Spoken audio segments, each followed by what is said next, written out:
여긴 함부로 들어오는 곳이 아니야. 한번 들어오면 바다가 절대 돌려보내지 않거든.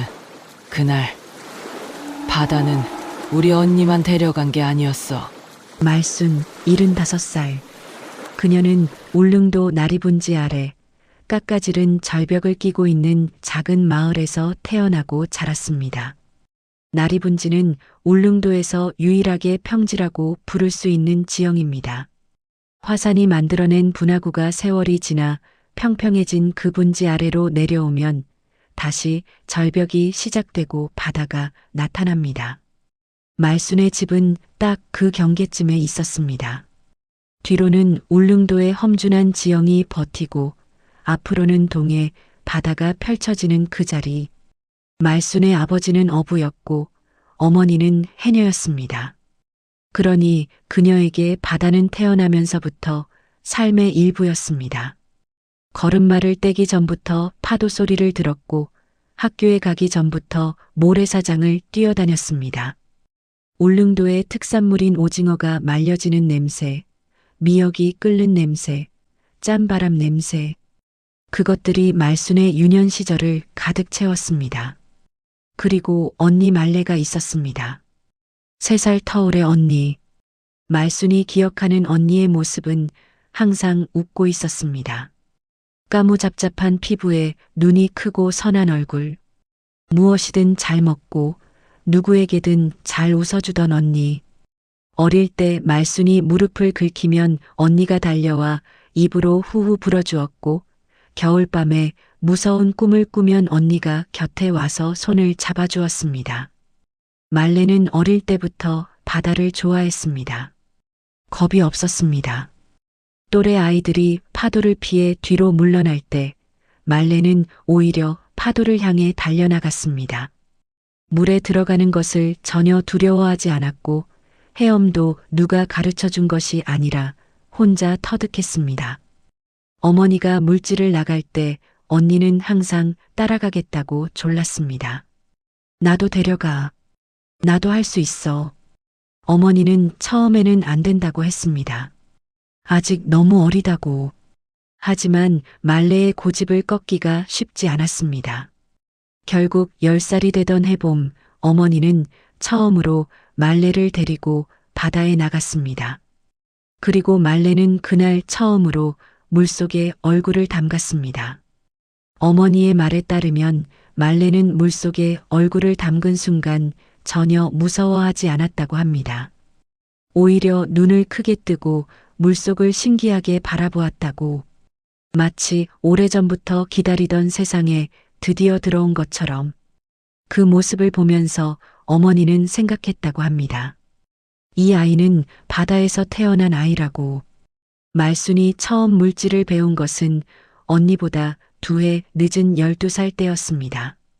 그때 이미 언니 말레는 또래 어른 해녀들과 어깨를 나란히 할 정도로 실력이 좋았습니다. 말순은 언니의 뒤를 따라 처음으로 물속에 얼굴을 담갔던 그 순간을 지금도 선명하게 기억합니다. 무서웠어. 근데 신기하게도 물속에 들어가면 세상이 조용해지잖아. 파도 소리도 없고 사람 목소리도 없고 그냥 조용해. 그 고요함이 좋았어. 그래서 계속 들어가게 됐어. 말순이 본격적으로 해녀로서 활동하기 시작한 것은 18살부터였습니다. 그때부터 50년이 넘는 세월 동안 그녀는 울릉도 바다를 자신의 집처럼 드나들었습니다. 그 세월이 그녀에게 준 것들이 있습니다. 하나는 몸입니다. 75의 나이이지만 말순의 몸은 일반적인 70대 여성과 다릅니다. 어깨와 등 근육이 발달해 있고 폐활량은 같은 나이 남성보다 훨씬 큽니다. 차가운 물에 오랫동안 노출되어 온 피부는 단단하고 검게 그을려 있습니다. 손가락은 굵고 손바닥은 넓습니다. 수십 년간 바위 틈에서 전복을 떼어낸 손. 또 하나는 감각입니다.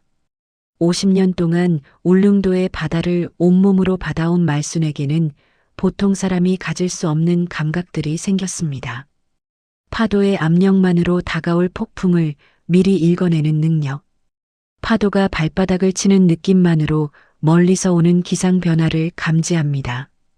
파도의 리듬이 조금만 달라져도 그녀의 몸이 먼저 알아챕니다. 마을 어부들은 말순이 바다에 안 들어가는 날은 반드시 폭풍이 온다는 것을 경험으로 알고 있었습니다. 수온의 변화를 피부로 읽는 능력. 물속에서 어느 방향으로 움직이면 수온이 올라가는지, 어느 쪽으로 가면 차가운 해류가 흐르는지를 몸으로 압니다. 이 감각은 물고기의 이동 방향을 예측하는 데도 쓰입니다. 그리고 해류의 방향을 온몸으로 느끼는 능력. 눈에 보이지 않는 물속의 흐름을 어느 쪽으로 당기는지, 얼마나 강한지를 피부로 읽습니다. 파도는 말을 해. 사람들이 못 듣는 거지. 나는 그 말을 듣는 법을 50년 동안 배운 거야. 마을 사람들은 그녀가 바다의 말을 듣는 사람이라고 했습니다. 그러나 말순에게는 그 누구도 잘 알지 못하는 깊은 상처가 있었습니다. 50년 전의 기억. 봄날이었습니다. 4월. 울릉도의 봄은 육지보다 늦게 옵니다. 4월이 되어도 아직 바람이 차갑고 바다의 수온은 낮습니다. 그러나 전복과 미역이 자라기 시작하는 계절이기도 합니다. 해녀들이 가장 바쁘게 움직이는 때, 말순이 17살이던 그의 4월의 끝자락. 언니 말레는 20살이었습니다. 말레는 다른 해녀들과 함께 독도 근처 해역으로 출조를 나갔습니다. 당시에는 울릉도 해녀들이 독도 주변까지 나가 미역과 전복을 채취하는 일이 드물지 않았습니다. 독도 주변 바다는 영양이 풍부하고 해산물이 많기로 유명했습니다. 물론 거리가 멀고 바다가 험하기 때문에 경험 많은 해녀들만이 갈 수 있었습니다. 울릉도에서 독도까지는 약 87km, 배로 2시간에서 3시간이 걸리는 거리입니다. 그날 나간 배에는 말레를 포함해 4명의 해녀와 선장, 그리고 선원 2명이 타고 있었습니다. 배가 떠나던 아침, 말순은 부두에서 언니를 배웅했습니다. 말레는 늘 그렇듯 웃으면서 손을 흔들었습니다. 금방 올게. 전복 많이 따올게. 그것이 말순이 언니와 나눈 마지막 대화였습니다. 50년 전 그날 독도 근처 바다에서는 정확히 무슨 일이 있었을까요? 그 배에 탔던 사람들이 돌아와서 말한 것은 그냥 사고였습니다. 그러나 50년 후에 드러난 진실은 전혀 달랐습니다. 그날 밤 배가 돌아오지 않았습니다. 말순의 어머니는 부두에서 저녁까지 기다렸습니다. 그러나 배는 오지 않았습니다. 밤이 깊어도 오지 않았습니다. 어머니의 얼굴이 굳어갔습니다. 그날 밤 말순은 어머니의 손을 잡고 부두 근처에서 새벽까지 기다렸습니다. 두 사람은 말이 없었습니다. 그냥 바다를 바라보았습니다. 다음 날 아침이 되어서야 배는 울릉도 항구로 돌아왔습니다. 그런데 배 안에는 해녀 3명과 선장, 선원들만 있었고 말레의 모습은 없었습니다. 돌아온 사람들은 고개를 숙이고 있었습니다. 말순의 어머니가 달려가며 소리쳤습니다. 말레는 내 딸은 어디 있어요? 그들은 대답하는데 한참이 걸렸습니다.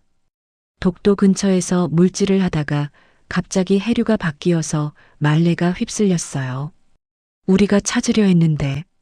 말순의 어머니는 그 자리에서 쓰러졌습니다. 수색이 시작되었습니다.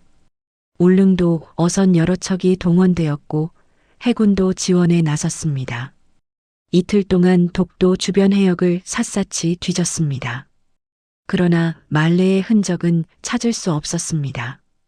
동해의 깊은 바다에서 사람을 찾는 것은 거의 불가능에 가까운 일이었고 결국 이틀 만에 수색은 종료되었습니다.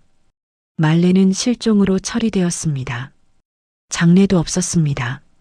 시신이 없으니 장례를 치를 수가 없었습니다. 말순의 어머니는 그 후 오랫동안 넋을 잃은 사람처럼 지냈습니다. 밥을 제대로 먹지 않았고 말도 잘하지 않았습니다. 그저 매일 부두에 나가 바다를 바라보다가 돌아오는 것이 전부였습니다. 17살의 말수는 그런 어머니를 보면서 무언가를 결심했습니다. 슬픔을 바다로 풀겠다고, 언니가 없어진 그 바닷속에서 언니의 흔적을 찾겠다고. 그것이 50년의 시작이었습니다. 그런데 말순의 가슴 속에는 그날부터 작은 불씨 하나가 살아 있었습니다. 돌아온 해녀들의 눈빛. 말순은 그 눈빛을 잊을 수가 없었습니다. 보통 사고를 당했을 때 사람들의 눈에는 슬픔과 충격이 있습니다. 그런데 그날 돌아온 해녀들의 눈빛은 달랐습니다. 슬픔도 있었지만 그 안에 다른 것도 있었습니다. 두려움. 아니, 두려움보다 더 짙은 무언가. 뭔가를 알고 있지만 말하지 않으려는, 혹은 말할 수 없는 사람의 눈빛.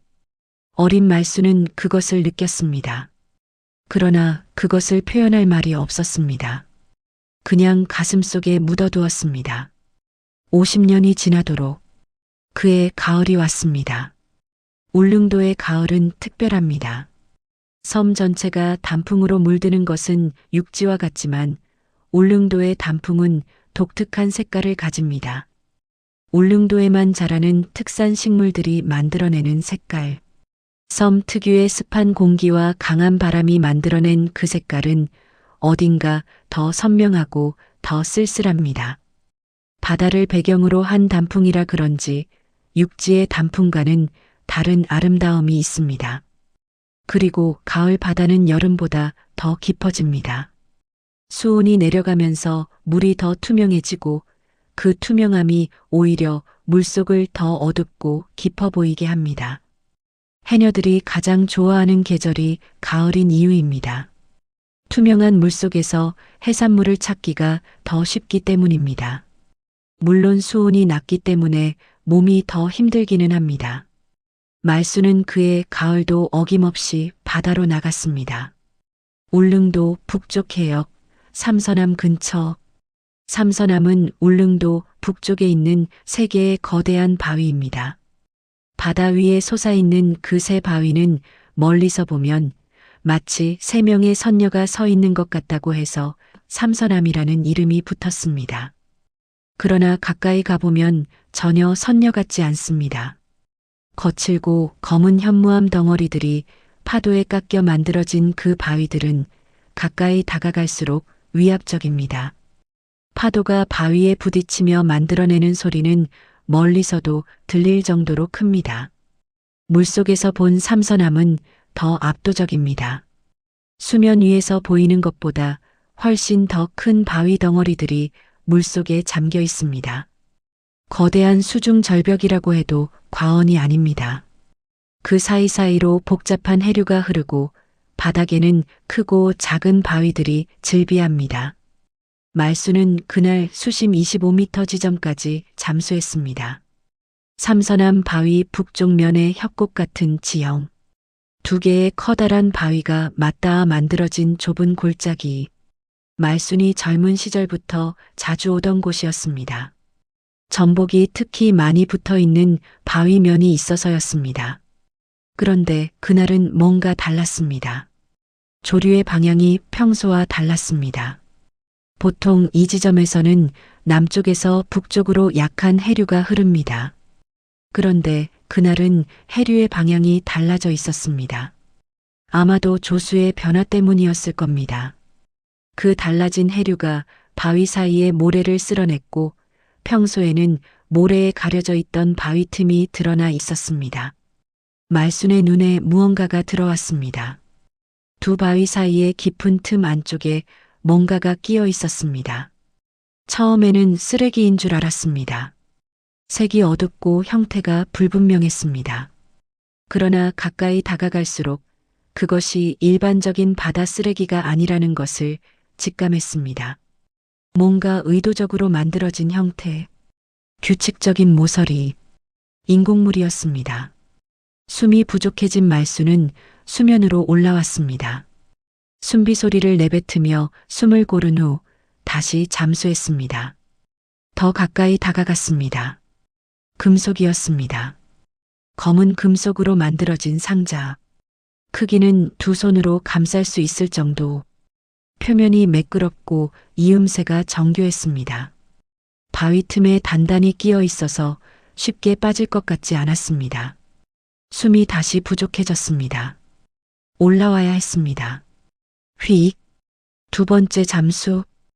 이번에는 바위 틈에 손을 넣어 그 금속 상자를 잡아당겼습니다.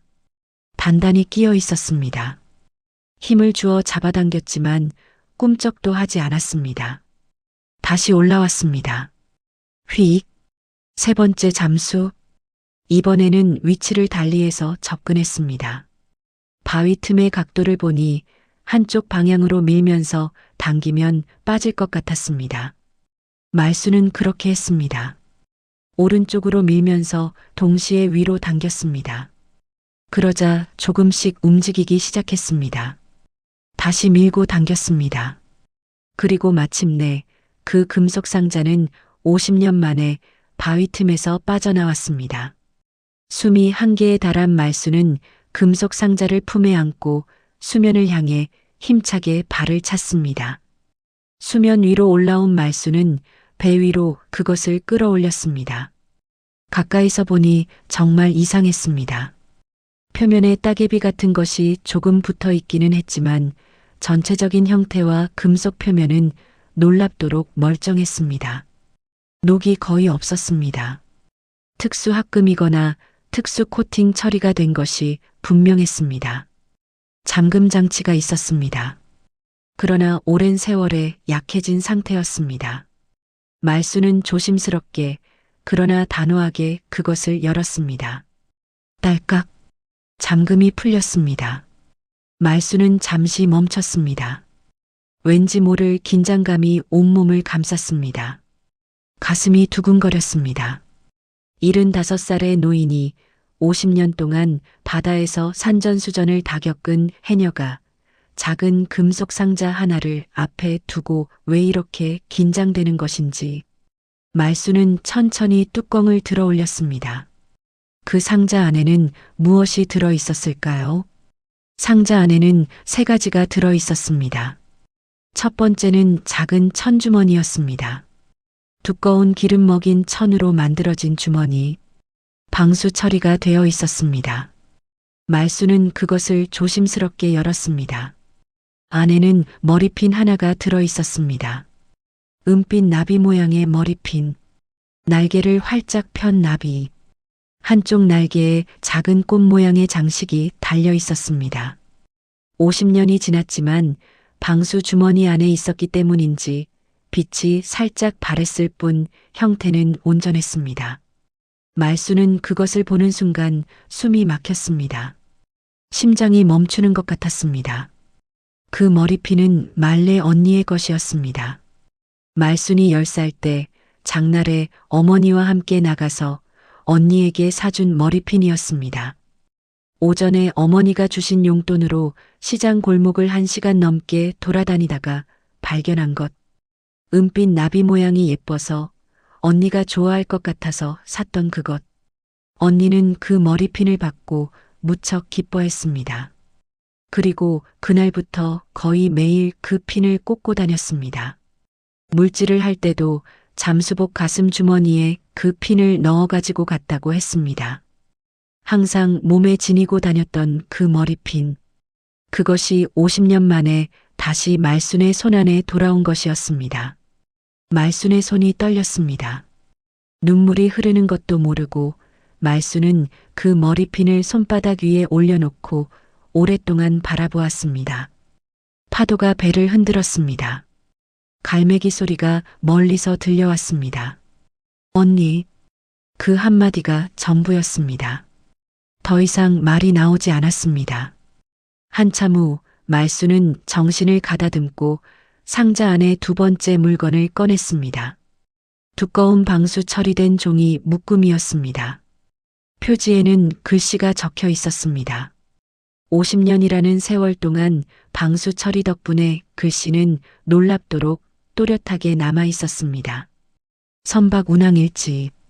선박 이름 대신 숫자, 코드가 적혀 있었습니다. 말수는 천천히 그 종이를 넘겼습니다. 날짜가 적혀 있었습니다. 50년 전 언니가 실종되던 해의 기록들. 그것은 울릉도 그네를 오가던 어떤 선박의 운항 기록이었는데 읽으면 읽을수록 이상했습니다. 항로가 공식 항로가 아니었습니다. 울릉도와 독도 사이의 공해상을 거쳐 일본 방향으로 향하는 루트. 야간에만 움직였습니다. 기상이 악화된 날에도 운항했습니다. 악천후를 피하는 것이 아니라 오히려 그것을 이용해 움직인다는 인상을 받았습니다. 그리고 특정 해역에서는 배를 완전히 멈추고 2시간에서 4시간을 정박했다는 기록이 있었습니다. 공해상 한가운데에서 아무 이유 없이 밀항선이었습니다. 혹은 밀수선이었습니다. 세 번째 물건이 가장 두꺼웠습니다. 역시 방수 처리된 묶음이었습니다. 표지에는 아무것도 적혀 있지 않았습니다. 말수는 그것을 펼쳤습니다. 숫자들이 빽빽하게 적혀 있었습니다. 날짜, 금액, 코드명. 금액의 단위가 말순을 놀라게 했습니다. 한 번의 거래에서 오가는 금액이 당시 화폐 가치로도 엄청난 규모였습니다. 지금 돈으로 환산하면 수십억 원에서 많게는 100억 원이 넘는 금액들. 비자금 장부였습니다. 말수는 장부의 페이지를 넘겼습니다. 코드명들이 등장했습니다. 사람 이름을 숨긴 코드. 그러나 거래의 규모와 방식, 시기들을 보면 이것이 당시 권력과 연결된 자금이라는 것을 짐작할 수 있었습니다.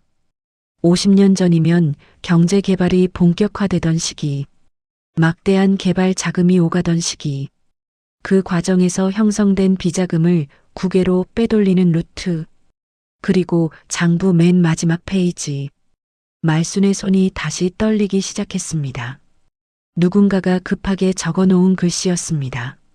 작고 흔들리는 글씨체. 연필로 빠르게 적은 것처럼 보였습니다. 아마도 시간이 없었을 것입니다. 아주 짧게 딱 2줄이었습니다. 말수는 그 글씨를 단번에 알아보았습니다. 언니 말레의 글씨였습니다. 이 배가 무엇을 싣고 어디를 가는지 봤어. 나는 살아서 돌아가고 싶어. 말수는 배 위에서 무너졌습니다. 50년. 50년이라는 시간을 생각해 보십시오. 말순이 17살에 잃어버린 언니. 그 50년 동안 가슴속에 살아있던 의심. 언니의 죽음이 정말 사고였을까? 그 의심이 지금 이 상자 하나로 진실로 바뀌고 있었습니다. 언니는 사고로 죽은 게 아니었습니다. 언니는 그날 밤 밀항선의 비밀 거래를 목격했습니다. 그리고 그 비밀을 알게 된 언니를 그들은 바다로 밀어 넣었습니다. 말레는 마지막 힘을 다해 이 상자를 만들어 바위 틈에 숨겼습니다.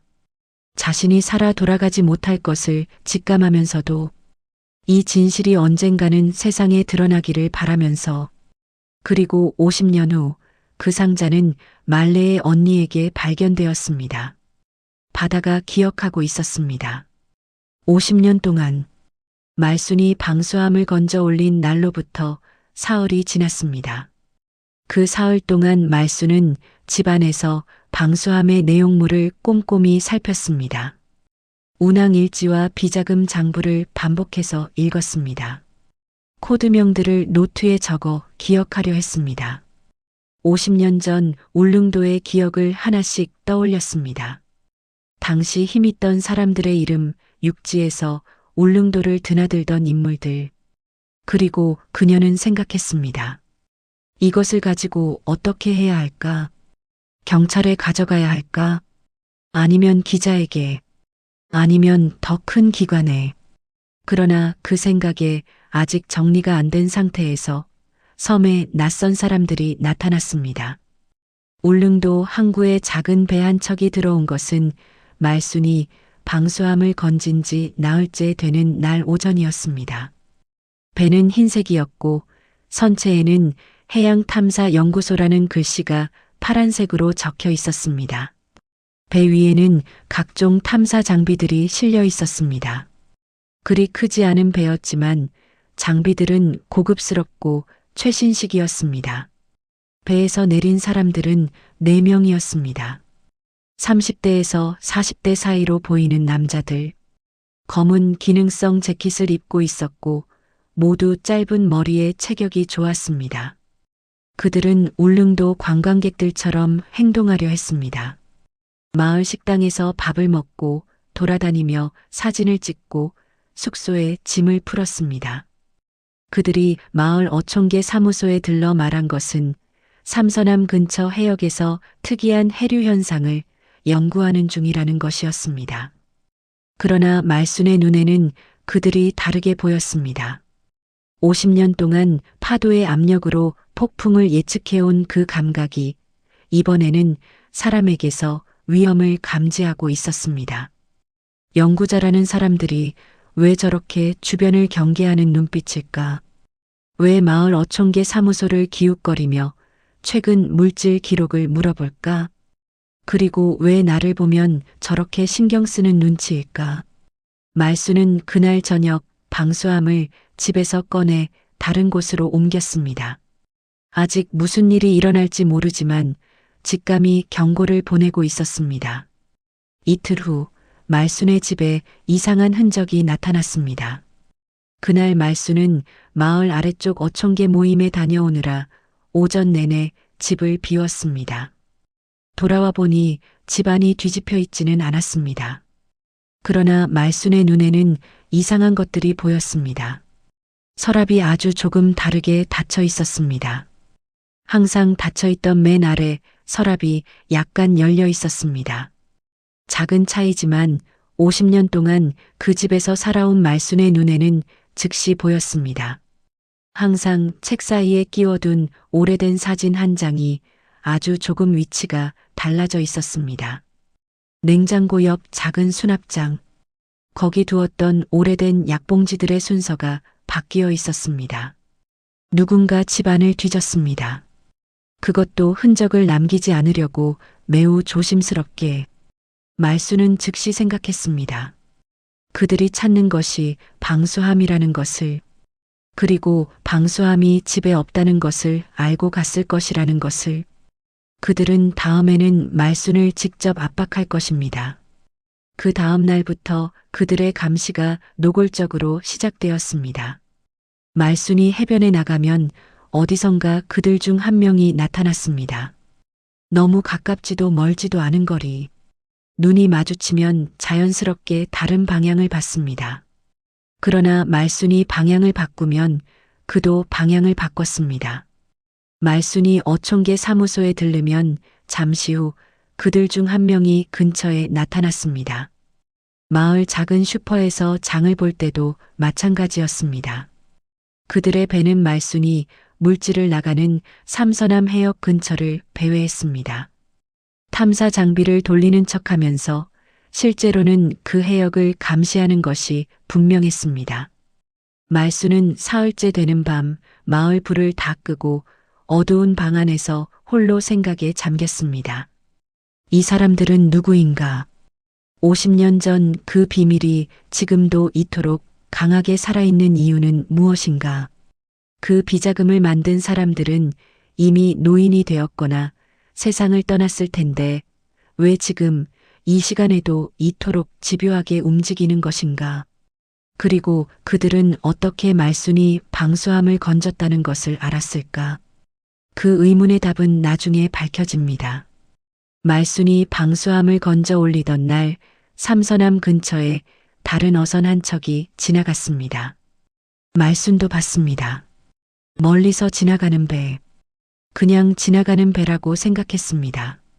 그러나 그 배에는 수중 드론이 탑재되어 있었습니다. 그리고 그 드론은 오래전부터 삼서남 주변 해역을 감시하고 있었습니다. 그들은 그 방수함의 존재를 알고 있었습니다. 50년 전 말레가 그것을 바위 틈에 숨기는 것을 누군가 봤거나 나중에 알게 되었을 것입니다. 그러나 정확한 위치를 찾지 못했습니다.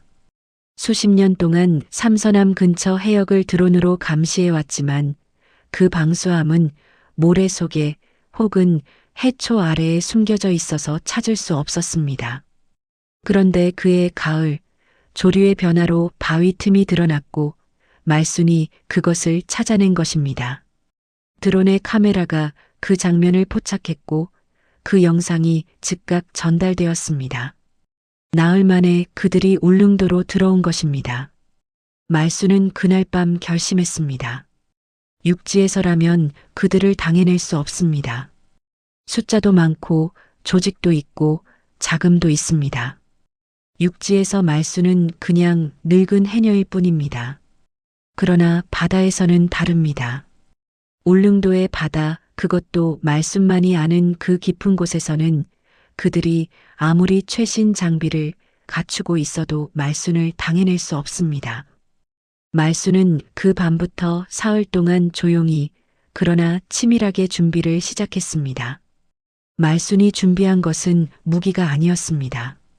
그것은 50년 동안 쌓인 바다에 대한 지식이었습니다. 준비를 시작하기 전에 말순은 먼저 방수함 안의 내용물을 더 꼼꼼히 읽었습니다. 특히 비자금 장부, 그 코드명들을 50년 전의 기억과 연결해 보려 했습니다. 그리고 그 과정에서 말순은 50년 전 그날의 진실을 조금씩 재구성해 낼 수 있었습니다. 50년 전 그의 봄, 말레가 탄 배는 독도로 향했습니다. 4명의 해녀와 선장, 선원 2명. 낮에 독도 근처에서 물질을 하고 저녁에 돌아오는 것이 계획이었습니다. 그런데 그날 저녁 독도 근처 공해상에서 뜻밖의 일이 벌어졌습니다. 또 다른 배가 나타난 것입니다.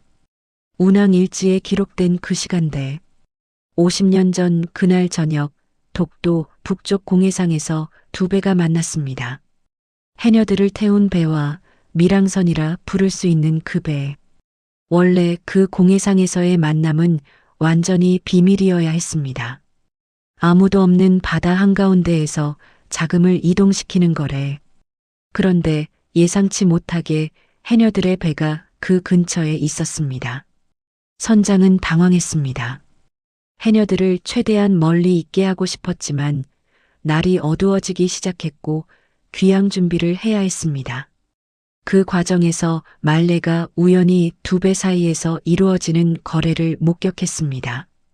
말레는 눈치 빠른 사람이었습니다. 그리고 그 거래가 정상적인 것이 아님을 즉시 알아챘습니다. 빠르게 생각했습니다. 증거를 남겨야 한다고. 자신이 살아 돌아가지 못할 수도 있다는 것을. 말레는 물질용 망 주머니 안에 항상 가지고 다니던 작은 연필과 방수 처리된 메모지를 가지고 있었습니다. 해녀들이 물속에서 표시를 남기거나 메모를 할 때 쓰는 용품. 말레는 그것으로 빠르게 2줄을 적었습니다. 그리고 가슴 주머니 안에 머리핀을 꺼내어 함께 싸서 숨겼습니다. 그러나 이미 늦었습니다. 그들은 말레가 모든 것을 봤다는 것을 알아챘습니다. 그날 밤 배가 귀향을 위해 움직이기 시작할 때 말레는 바다로 밀려났습니다. 갑판 위에서 누군가의 손이 말레의 등을 밀었습니다.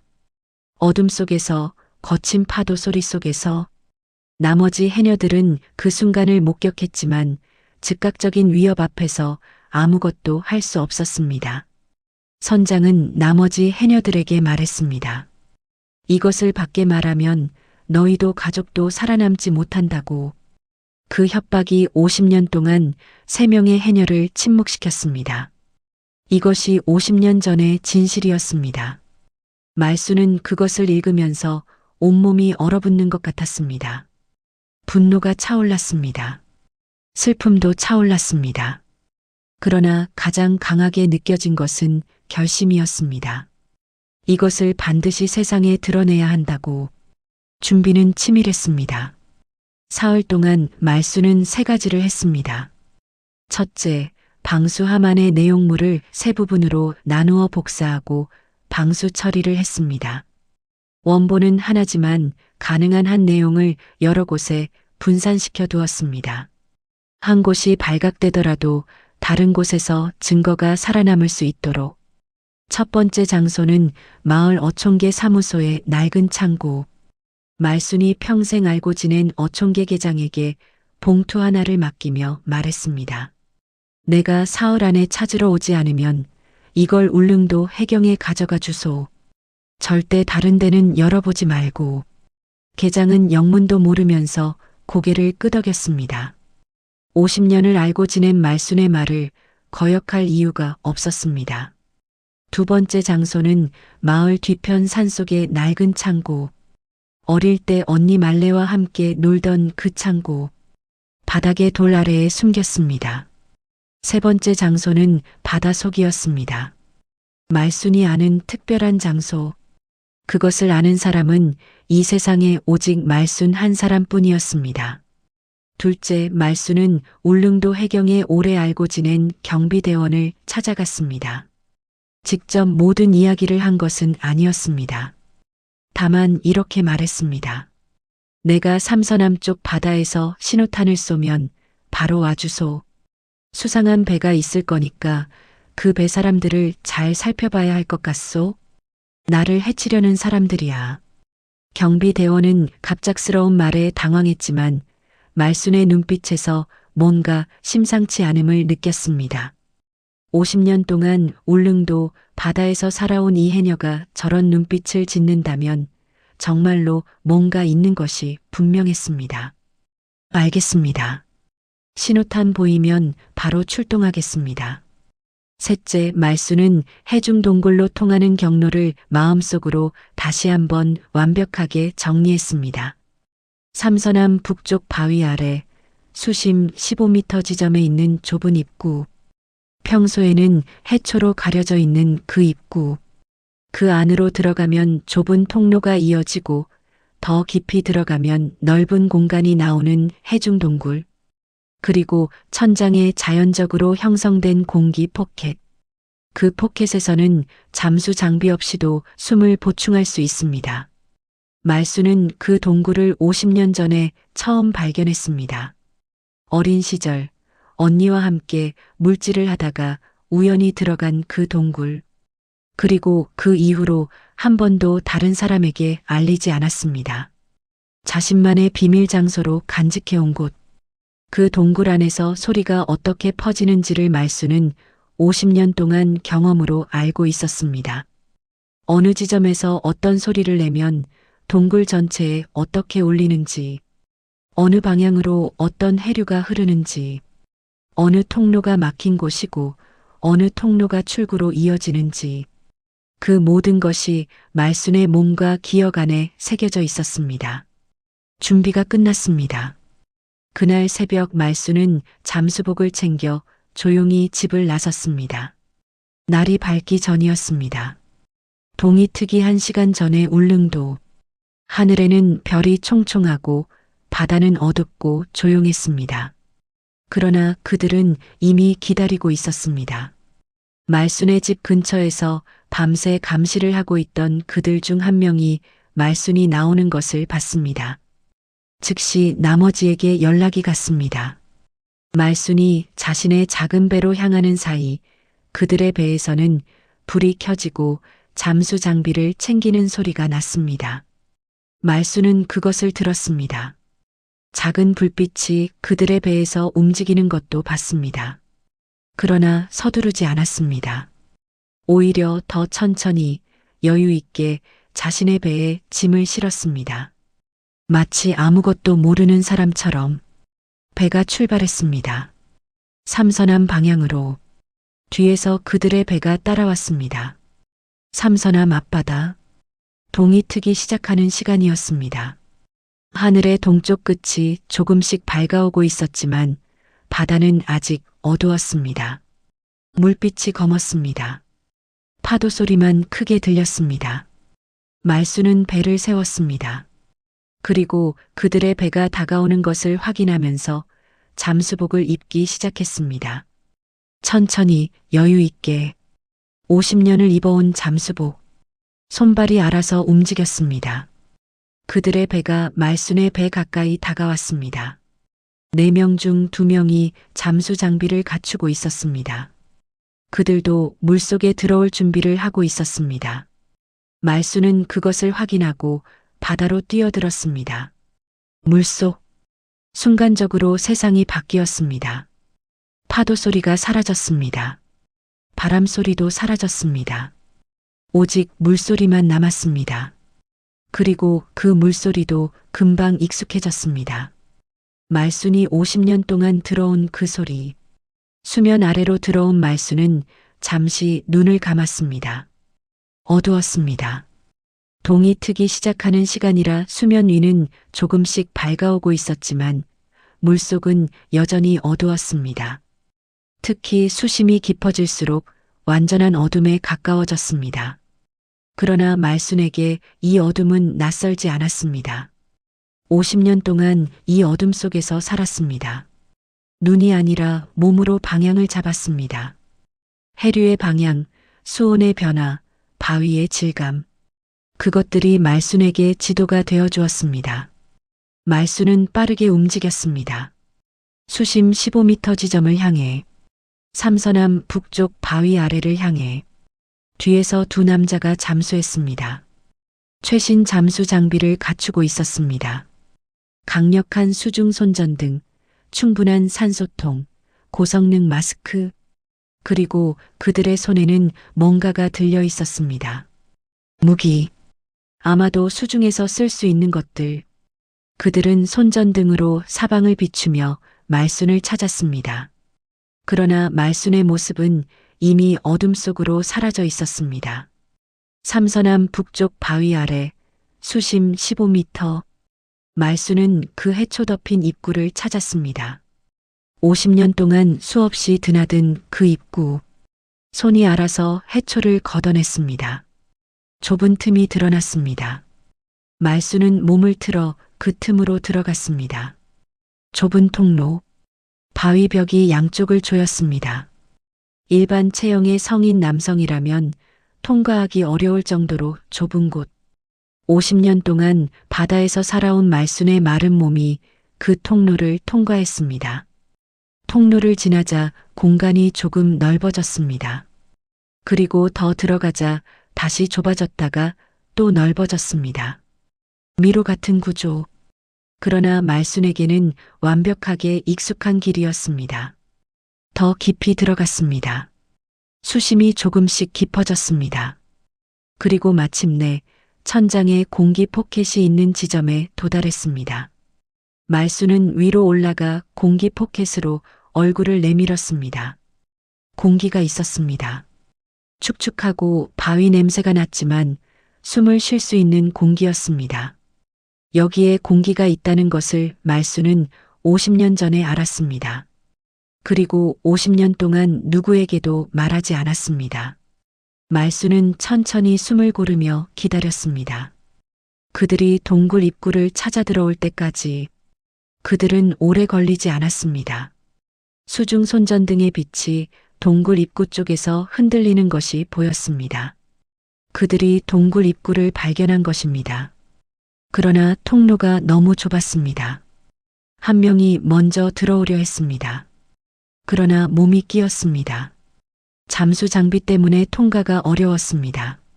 산소통이 바위에 걸렸습니다. 잠시 후 그는 장비 일부를 조정하고 다시 시도했습니다. 가까스로 통과했습니다. 2번째 남자도 비슷한 과정을 거쳐 들어왔습니다. 이제 2 사람이 동굴 안에 있었습니다. 손전등으로 사방을 비추었습니다. 어두운 동굴 안에서 바위 벽과 바위 천장, 그리고 앞으로 이어지는 통로들이 보였습니다. 말순의 모습은 보이지 않았습니다. 그때 소리가 들려왔습니다. 말순은 공기 포켓에서 숨을 가득 채우고 다시 물속으로 내려갔습니다. 그리고 동굴의 특정 지점으로 이동했습니다. 50년 동안 경험으로 알고 있는 그 지점. 이 지점에서 소리를 내면 동굴 전체에 공명이 퍼지는 곳. 말순은 바위 벽을 손바닥으로 두드리기 시작했습니다. 두두두. 느리고 강하게 그 소리가 바위 벽을 타고 퍼져나갔습니다. 그들의 손전등이 소리가 나는 방향을 향했습니다. 그러나 소리는 하나의 방향에서만 들리지 않았습니다. 동굴의 복잡한 구조 때문에 소리가 여러 방향에서 반사되어 돌아왔습니다. 어디서 나는 소리인지 정확히 알 수 없었습니다. 말수는 이번에는 숨비 소리를 냈습니다. 물속에서 내뱉는 긴 숨소리. 그 소리가 동굴 안에서 어떻게 변하는지 말수는 알고 있었습니다. 좁은 공간에서의 공명 효과로 그 소리는 증폭되고 변형되어 동굴 전체를 가득 채웠습니다. 마치 살아있는 무언가가 내뱉는 울음소리처럼. 바다 괴물의 소리. 두 남자는 멈췄습니다. 손전등을 이리저리 비추었습니다. 그러나 아무것도 보이지 않았습니다. 소리만 사방에서 들렸습니다. 말수는 이번에는 위치를 바꿨습니다. 다른 통로 쪽으로 이동해서 다시 소리를 냈습니다. 그러자 이번에는 그들의 반대쪽에서 소리가 들렸습니다. 그들은 반대 방향으로 돌아섰습니다. 소리를 향해 움직였습니다. 말수는 다시 위치를 바꿨습니다.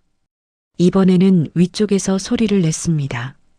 공기 포켓 근처에서 내뱉는 소리는 동굴 천장을 타고 위에서 아래로 쏟아지는 것 같은 느낌을 줬습니다.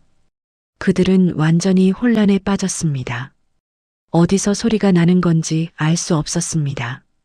어느 방향으로 가야 할지도 알 수 없었습니다. 손전등의 빛이 바위 벽에 반사되어 더욱 혼란스러운 그림자들을 만들어냈습니다.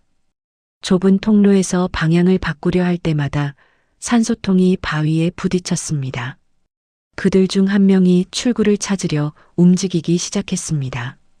그러나 동굴 구조를 모르는 그가 출구라고 생각하고 들어간 통로는 더 깊은 곳으로 이어지는 통로였습니다.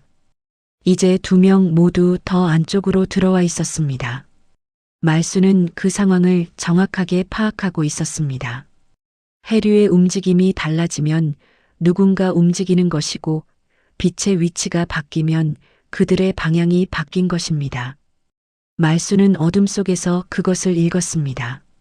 그리고 마지막으로 말수는 동굴의 가장 강한 공명 지점으로 이동했습니다. 그 지점에서 바위 벽을 양손으로 강하게 3번 두드렸습니다. 쾅, 쾅, 쾅. 그 공명음은 동굴 전체를 진동시켰습니다. 물속에서 그 소리는 마치 거대한 바위가 무너지는 것 같은 느낌을 줬습니다. 수압까지 미세하게 변화했습니다. 그 느낌이 잠수복을 통해 그들의 몸 전체로 전달되었습니다. 그들은 완전히 공황 상태에 빠졌습니다. 말수는 그 틈을 이용했습니다. 재빠르게 출구 통로 쪽으로 이동했습니다. 50년 동안 눈 감고도 찾을 수 있는 그 길. 몸이 알아서 움직였습니다. 좁은 통로를 빠져나왔습니다. 수심이 얕아졌습니다. 빛이 들어오기 시작했습니다. 수면이 보였습니다. 말수는 힘차게 발을 차서 수면을 향해 올라갔습니다. 휙! 그 날카롭고 긴 숨비 소리가 삼서남 앞바다에 울려 퍼졌습니다. 이제 완전히 밝아진 하늘 아래 파도가 삼서남 바위에 부딪혀 하얗게 부서졌습니다. 차가운 바람이 수면 위를 쓸고 지나갔습니다. 말수는 자신의 배를 향해 힘차게 헤엄쳤습니다. 배 위에 올라온 말수는 잠시 숨을 고른 후 신호장치를 꺼냈습니다. 오래된 선박용 조명탄. 수십 년 전부터 비상용으로 가지고 다니던 것. 말수는 그것을 들어 올리고 방아쇠를 당겼습니다. 탁! 붉은 빛이 하늘을 향해 치솟았습니다. 울릉도의 아침 하늘을 가로질러 빠르게 올라간 붉은 신호탄.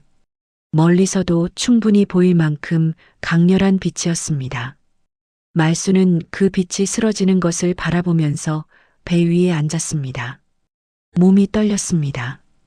차가운 물에서 나온 탓도 있었지만 그것보다는 50년 동안 담아왔던 무언가가 한꺼번에 흘러나오는 것 같은 떨림이었습니다.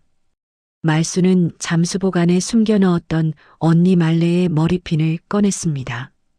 은빛 나비, 손바닥 위에 올려놓았습니다. 언니, 이제 됐지. 내가 다 알아냈어. 파도 소리가 대답 대신 들려왔습니다. 신호탄이 오른 지 10분이 채 지나지 않아 멀리서 해경 고속정의 엔진 소리가 들려왔습니다. 빠르게 달려오는 소리. 말수는 눈을 가늘게 뜨고 그 방향을 바라보았습니다. 흰색 고속정이 파도를 가르며 다가왔습니다. 그 뒤로 또 다른 배가 따라오고 있었습니다. 경찰이었습니다. 말순이 이틀 전에 해경 대원에게 한 말이 전달되었고 대원은 혹시 모를 상황에 대비해 경찰에도 미리 연락을 해두었던 것입니다. 그 사이 동굴 안에서는 두 남자가 공황 상태에서 출구를 찾으려 움직였습니다. 그러나 동굴의 구조를 모르는 그들은 계속 엉뚱한 방향으로 움직였습니다. 더 좁은 통로로, 더 깊은 곳으로. 산소는 줄어들고 있었습니다. 한 명이 산소통의 게이지를 확인하고 패닉에 빠졌습니다. 남은 산소가 얼마 되지 않았습니다. 발버둥치며 방향을 바꾸고 또 바꿨습니다. 그러다 우연히 동굴 입구 쪽으로 연결되는 통로에 진입했습니다. 빛이 조금 들어오는 것이 보였습니다. 그 방향으로 무조건 움직였습니다. 간신히 입구를 빠져나온 두 사람은 수면으로 올라왔습니다. 그러나 수면 위에서 그들을 기다리고 있는 것은 해경 고속정과 경찰이었습니다. 손을 들어라. 그들은 저항하지 않았습니다. 동굴 안에서 이미 심리적으로 완전히 무너진 상태였습니다. 차가운 바닷물에서 장시간 있었던 탓에 몸도 지쳐 있었습니다. 그들의 배 위에 있던 나머지 두 명도 함께 연행되었습니다. 그들의 신분이 밝혀지는 데는 오래 걸리지 않았습니다. 해양탐사연구소는 실제로 존재하는 법인이었지만 그 뒤에는 복잡한 자금 흐름이 있었습니다. 추적해 들어가자 그 자금의 출처가 드러났습니다. 50년 전 비자금 장부에 등장하는 코드명들과 연결되는 인물들의 후손과 관계자들이었습니다. 그들이 수십 년 동안 수중 드론으로 삼서남 해역을 감시해온 것도 밝혀졌습니다. 50년 전부터 방수함의 존재를 알고 있었지만 찾지 못하다가 말순이 그것을 건져 올리는 장면이 드론에 포착된 것이었습니다. 말순이 제출한 방수함과 내용물, 운항일지, 비자금 장부, 언니 말레의 글씨, 이것들이 수사의 출발점이 되었습니다. 수사는 길고 복잡했습니다. 50년이 지난 사건이었습니다. 당시 관련자들 대부분은 세상을 떠난 상태였습니다. 그러나 비자금의 흐름을 추적하자 현재까지 이어지는 자금의 흔적이 나왔습니다. 그 자금으로 성장한 기업들, 그 자금의 수혜를 받은 인물들, 현재도 사회각계에서 활동하고 있는 그들의 후손들, 그리고 결정적인 증언이 나왔습니다. 83세 노인이었습니다. 50년 전 말레와 함께 그 배에 탔던 해녀 중 한 명, 두 명은 이미 세상을 떠났고 한 명만 살아 있었습니다. 그녀는 부산 근교의 요양원에 있었습니다. 수사관들이 찾아갔을 때 그 노인은 처음에는 아무 말도 하지 않았습니다. 창밖을 바라보며 입을 다물었습니다. 수사관이 말했습니다. 말레 씨의 동생 말순 씨가 방수함을 찾았습니다. 모든 증거가 나왔습니다. 이제 말씀해 주셔도 됩니다. 그 말을 듣자 노인의 눈에서 눈물이 흘러내렸습니다. 50년 동안 단 한 번도 흘리지 못했던 눈물. 나는 그날을 한시도 잊은 적이 없어요. 말레가 물속으로 떨어지는 걸 봤어요. 그들이 밀었어요.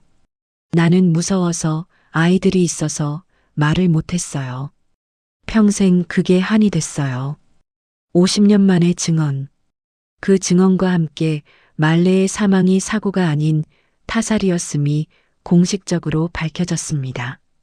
수사 결과가 언론에 보도되었습니다. 50년 전 울릉도 해역에서 발생한 밀항선 비자금 사건. 그 과정에서 살해된 해녀. 50년 동안 진실을 지켜온 방수함. 그리고 그것을 찾아낸 75살의 해녀. 사람들은 그 이야기에 충격을 받았습니다. 그리고 말순의 이름이 세상에 알려졌습니다. 말순은 그 모든 것이 이상하게만 느껴졌다고 합니다. 50년 동안 혼자 안고 살아온 의심이 이제 세상 모든 사람이 아는 이야기가 된 것. 텔레비전 카메라가 울릉도에 왔고 기자들이 줄을 지어왔습니다. 말순은 모든 인터뷰에서 같은 말을 했습니다. 언니가 억울하게 죽었다는 것이 밝혀졌으면 됐어요. 그게 전부야.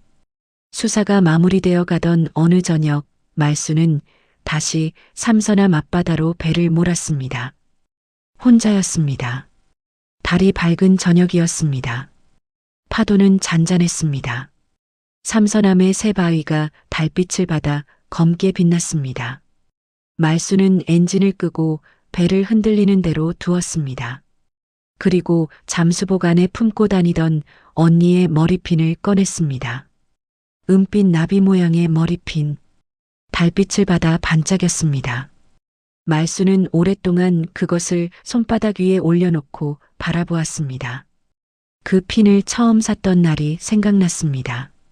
장날 시장 골목을 돌아다니며 언니에게 줄 선물을 고르던 10살의 자신. 그 핀을 받고 기뻐하던 언니의 웃음. 그리고 50년. 언니 나 이제 다 했어. 언니가 하고 싶었던 거. 세상에 알리고 싶었던 거. 다 됐어.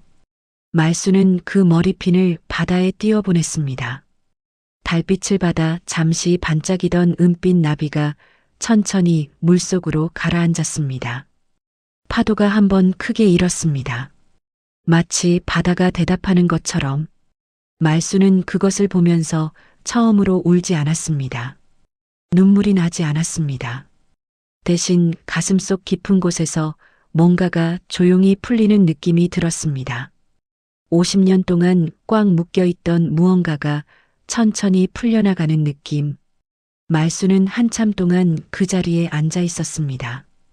파도 소리를 들으면서, 바람 소리를 들으면서, 그리고 어딘가에서 들려오는 것 같은, 아주 먼 곳에서 들려오는 것 같은 그 소리를 들으면서, 휙, 사건이 일단락된 후 계절이 바뀌었습니다.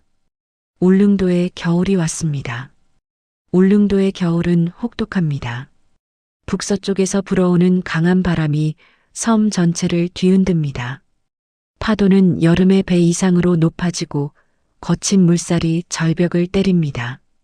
폭설이 내리는 날에는 나리분지 전체가 하얗게 덮이고 육지와의 배편이 며칠씩 끊기기도 합니다. 그러나 말순은 겨울에도 매일 아침 바다로 향했습니다. 물질을 길게 하지는 못했습니다. 75의 몸이 겨울 바다의 낮은 수온을 오래 버텨낼 수는 없었습니다.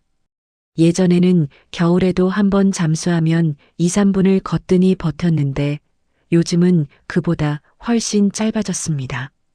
건져 올리는 양도 젊은 시절에 비하면 턱없이 적었습니다. 그러나 말순은 멈추지 않았습니다.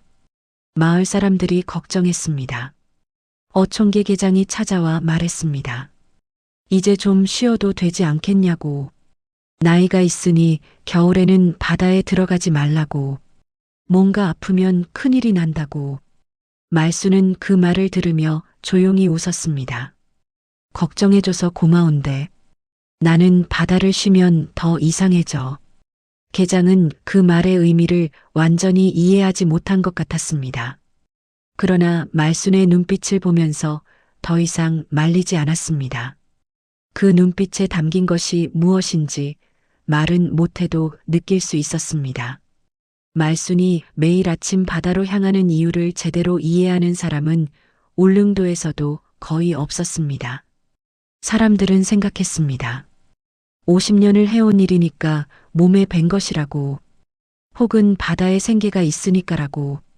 아니면 그냥 고집이 세서라고. 그러나 말순이 바다로 향하는 진짜 이유는 다른 곳에 있었습니다.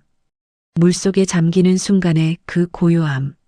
세상의 모든 소리가 사라지고 오직 물소리만 남는 그 순간. 파도 소리도, 바람 소리도, 사람들의 말소리도 모두 사라지는 그 공간. 말수는 그 공간에서만 언니를 온전히 느낄 수 있다고 했습니다. 구체적인 목소리가 들리는 것이 아닙니다. 말레가 뭔가를 말하는 것이 아닙니다. 그냥 거기 있다는 느낌, 옆에 있다는 느낌. 50년 전 함께 물질을 나가던 그 시절처럼 언니가 바로 옆에서 함께 헤엄치고 있다는 느낌. 그것을 느끼기 위해 말수는 매일 바다로 갑니다. 언니는 그 바다에 있습니다.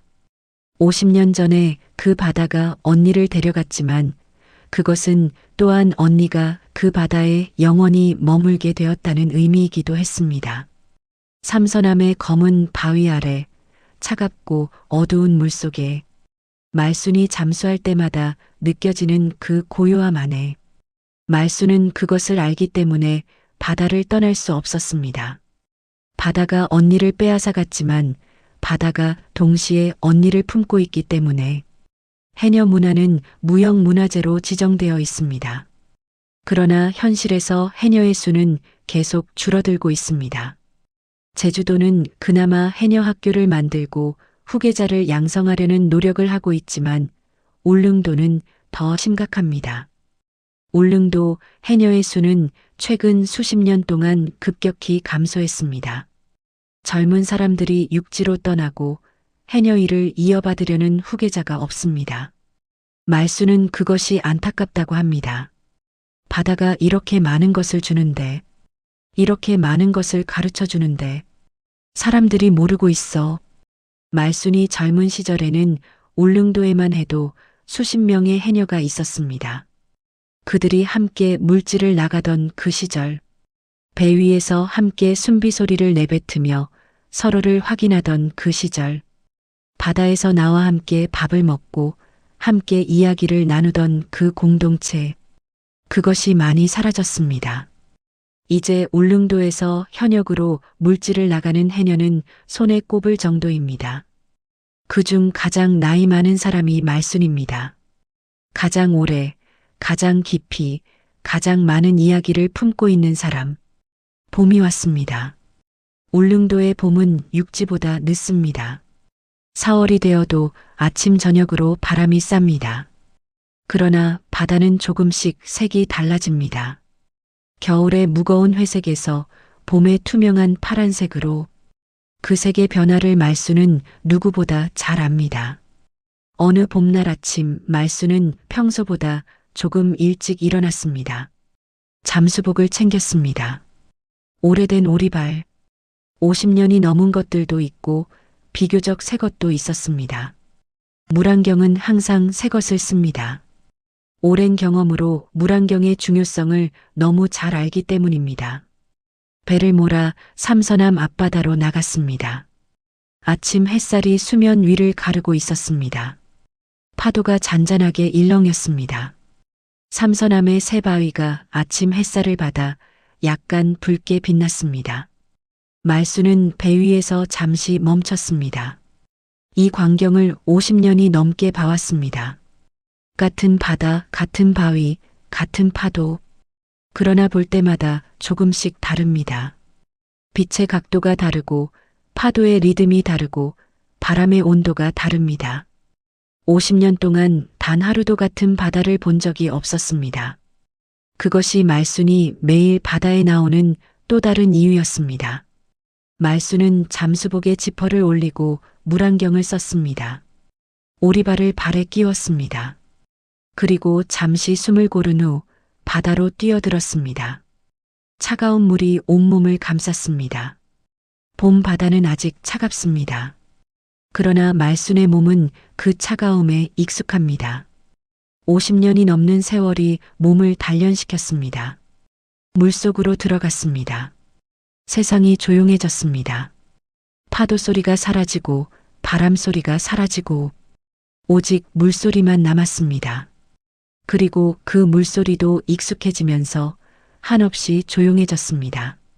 말수는 그 고요함 속에서 느꼈습니다. 언니가 거기 있었습니다. 말레, 20살의 말레. 까무잡잡한 피부에 눈이 크고 선한 얼굴. 물속에서 자유롭게 헤엄치던 그 언니. 바다가 처음부터 자기 것이었던 것처럼 움직이던 그 언니. 말수는 그쪽을 향해 천천히 헤엄쳤습니다. 마치 50년 전처럼. 언니와 함께 물질을 나가던 그 시절처럼. 그리고 숨이 부족해지자 수면을 향해 올라갔습니다. 휙! 그 소리가 삼서남 앞바다에 울려 퍼졌습니다. 살아있다는 소리, 바다를 이기고 돌아왔다는 소리, 그리고 언니에게 나는 아직 여기 있다는 소리. 마을로 돌아온 말순에게 어촌계 계장이 다가왔습니다. 오늘도 나갔어요? 그럼 좀 쉬어야 하지 않겠어요? 요즘 몸은 괜찮아요? 말수는 돋아오르는 햇살을 보며 묵묵히 젖은 잠수복을 접었습니다. 울릉도 바다는 말이 없어. 하지만 내가 들어갈 때마다 언니가 들려주는 소리가 있거든. 나는 그 소리를 들으러 가는 거야. 계장은 그 말의 뜻을 이번에는 조금 알 것 같았습니다. 그 후로도 말수는 매일 아침 바다로 향합니다. 여름에도, 가을에도, 겨울에도, 비가 오는 날에도, 바람이 강한 날에도, 물론 파도가 너무 높거나 건강이 좋지 않은 날에는 쉽니다. 75의 몸으로 무리를 할 수는 없습니다. 그러나 그런 날에도 말수는 집 앞에서 바다를 바라봅니다. 파도 소리를 듣습니다. 그것으로 충분합니다. 말순에게 바다는 생계입니다. 삶의 방식입니다. 그리고 언니와 만나는 장소입니다. 그 세 가지가 하나로 합쳐진 것이 말순의 바다입니다. 이 이야기를 마무리하면서 저는 50년이라는 시간, 그 긴 시간 동안 말순의 가슴 속에 살아있던 의심 하나, 언니의 죽음이 정말 사고였을까 하는 그 작은 불씨, 그 불씨가 50년 동안 꺼지지 않았습니다. 세상이 잊으라 했습니다. 시간이 잊으라 했습니다. 나이가 잊으라 했습니다. 그러나 말수는 잊지 않았습니다. 매일 바다로 들어가면서 언니가 사라진 그 바다 안에서 50년 동안 기억했습니다. 그리고 바다는 그것을 알고 있었습니다. 50년 동안 방수함을 지켜왔습니다. 모래 속에서, 해초 아래에서, 차갑고 어두운 물 속에서 그것을 찾을 수 있는 단 한 사람, 50년 동안 매일 이 바다를 드나들었던 그 사람이 찾을 때까지, 그리고 그 사람이 찾았습니다. 우리의 삶에도 비슷한 것들이 있지 않을까요? 오랫동안 가슴속에 담아온 질문, 아직 해결되지 않은 억울함, 언젠가는 밝혀질 것이라고 믿으며 기다리는 진실. 말순의 이야기는 그것들이 결코 헛되지 않다고 말해줍니다. 50년이 걸리더라도, 차갑고 어두운 바닷속에 잠겨 있더라도 진실은 사라지지 않는다고. 그리고 그 진실을 향해 매일 바다로 뛰어드는 사람이 있다면 언젠가 반드시 찾아낼 수 있다고. 오늘도 울릉도 삼서남 앞바다에는 파도가 칩니다. 삼서남의 새 바위가 그 파도를 받아냅니다. 아침에는 햇살을 받아 붉게 빛나고 저녁에는 노을을 받아 황금빛으로 물들고 밤에는 달빛을 받아 검게 빛납니다. 그 바다에 75살의 해녀 말순이 오늘도 뛰어듭니다. 차가운 물이 온몸을 감쌉니다. 세상이 조용해집니다. 오직 물소리만 남습니다. 그리고 그 고요함 안에서 언니가 있습니다. 말수는 오늘도 전복을 땁니다. 소라를 딥니다. 바위 사이를 누비며 50년 된 몸이 기억하는 대로 움직입니다. 그리고 숨이 부족해지면 수면을 향해 올라갑니다. 수면, 휙, 그 날카롭고 길고 힘 있는 숨비 소리가 오늘도 삼서남 앞바다에 울려 퍼집니다. 살아있다는 소리, 바다를 이기고 돌아왔다는 소리, 언니에게 보내는 소리. 파도가 그 소리를 받아 삼선함 바위를 향해 달려갑니다. 그리고 바위에 부딪혀 하얗게 부서집니다. 마치 대답하는 것처럼 말순이라는 한 해녀의 삶을 통해 50년이라는 시간이 얼마나 긴지, 그리고 그 긴 시간 동안 하나의 기억을 품고 살아간다는 것이 얼마나 강인한 일인지를 느꼈습니다. 바다는 거짓말을 하지 않습니다. 50년이 걸렸지만 진실은 결국 수면 위로 올라왔습니다. 마치 숨비소리처럼 오랫동안 바닷속에 있다가 결국에는 힘차게 수면을 뚫고 올라오는 그 소리처럼 여러분의 삶 안에도 언젠가는 수면 위로 올라올 진실들이 있을 것입니다. 그것을 믿으며 매일의 바다로 뛰어드는 용기를 내시길 바랍니다. 구독과 좋아요는 감동 있는 이야기 만드는데 큰 힘이 됩니다. 긴 영상 끝까지 함께 해주셔서 진심으로 감사드립니다.